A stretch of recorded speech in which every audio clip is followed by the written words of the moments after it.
US-Israel war with Iran Day 20. 1. Israel just hit the world's largest gas field. On day 19, Israel struck Iran's South Pars gas field, the largest natural gas reserve on the planet. Iran shares it with Qatar, which uses its side to supply roughly 20% of the world's LNG. President Trump said the US knew nothing about the strike. Netanyahu said Israel acted alone. Regardless, the energy map just changed overnight. 2. Iran hit back. Qatar's Ras Laffan is on fire. Hours after the South Pars strike, Iran launched missiles at energy facilities across Qatar, Saudi Arabia, and the UAE.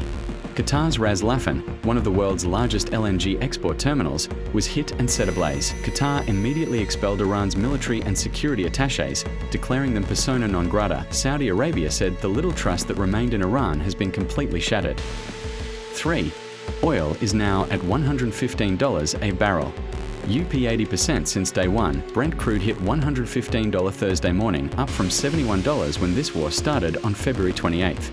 Dubai crude, the benchmark for Asian buyers, hit an all-time high above $150 last week. The IRGC has warned, not 1 litre of oil will pass through the Strait of Hormuz. Expect oil at $200 per barrel. 4. The Strait of Hormuz is effectively closed. 20% of the world's daily oil supply. 20% of global LNG. Helium. Fertilizers, all of it moves through a 21-mile wide waterway. Iran declared it closed on March 4th. More than 20 ships have been hit or damaged. Insurance premiums are now so high that most commercial operators have stopped trying. The IEA released 400 million barrels of emergency reserves. That covers 4 days of global consumption. 4 days. 5. 20,000 sailors are stranded in the Gulf. The UN's International Maritime Organization is now negotiating to establish a humanitarian corridor to evacuate approximately 20,000 seafarers trapped in the Gulf. The UK has sent military planners to work with US CENTCOM to reopen the strait. NATO Secretary General Rutte said the waterway has to open up again. But Germany has refused to send warships. 6. The human cost is staggering. The UN reports 3 million Iranians have been displaced by US-Israeli strikes. Iran's Red Crescent says more than 18,000 civilians have been injured and tens of thousands of civilian structures damaged. More than 2,200 people across the region have been killed since day one. According to CNN, Lebanon now reports more than 1,000 fatalities. Iran has also executed 3 men connected to the January protests, including a 19-year-old wrestler. 7.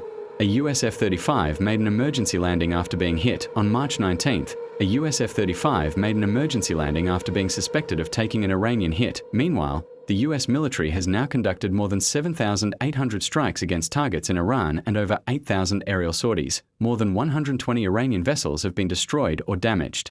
Israel struck Iranian naval targets in the Caspian Sea, the first time since the war began. 8.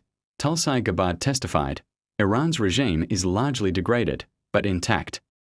Director of National Intelligence Tulsi Gabbard told the Senate that despite US and Israeli strikes killing Iran's supreme leader and senior leadership, the regime appears to be intact. She is also being accused of altering her Senate testimony, allegedly omitting intelligence details that contradicted Trump's claims that Iran posed an imminent threat to justify the war. 9. The global economic spillover is accelerating. The UN warns Asia-Pacific growth could slow to 4% in 2026, down from 4.6%. Sri Lanka has introduced fuel rationing and cut schools to a 4-day week. Pakistan has done the same. Medical supplies for 400,000 children in Sudan are stranded in Dubai because of the strait closure. The Pentagon is asking Congress for an additional $200 billion for the war. Defense Secretary Pete Hegseth said that number could move. 10.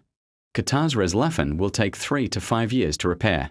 $20 billion in annual revenue. Gone. This just broke. Qatar's Energy Minister Saad Al-Kaabi confirmed Thursday that Iran's missile strike on Ras Laffan, the world's largest LNG export terminal, reduced Qatar's LNG capacity by 17%. The 2-unit struck will take between 3 and 5 years to repair. The estimated annual revenue loss, $20 billion.